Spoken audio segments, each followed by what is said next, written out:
Hey everyone, welcome back to our channel, and in today's video we're going to talk about CashApp tutorial for beginners step by step. If you are completely new to CashApp, this quick tutorial will help you understand how it works and how to get started in just a couple of minutes. So what is CashApp? It's a free mobile app that lets you send, receive and request money instantly.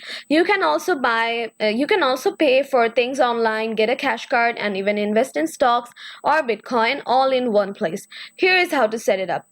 Step 1, download Cash App from the App Store or Google Play. Sign up with your phone or email. Step 3, link your bank account or debit card to fund your payments. And step 4, create a unique cash tag which is like your username for receiving money. Now, let's talk about sending and receiving money.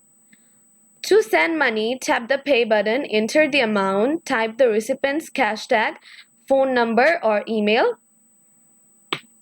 and hit pay.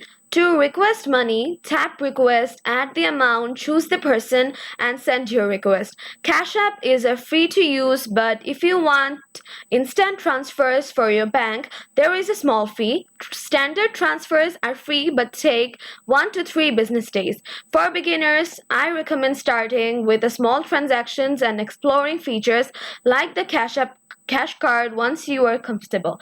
That's it. Cash App is super simple once you know the basics, and I hope this video was helpful. If you found this video helpful and liked it, don't forget to hit the like button and subscribe our channel for more tech tutorials like this. So that's it for today's video. Thank you so much for watching. See you in the next video. Till then, goodbye.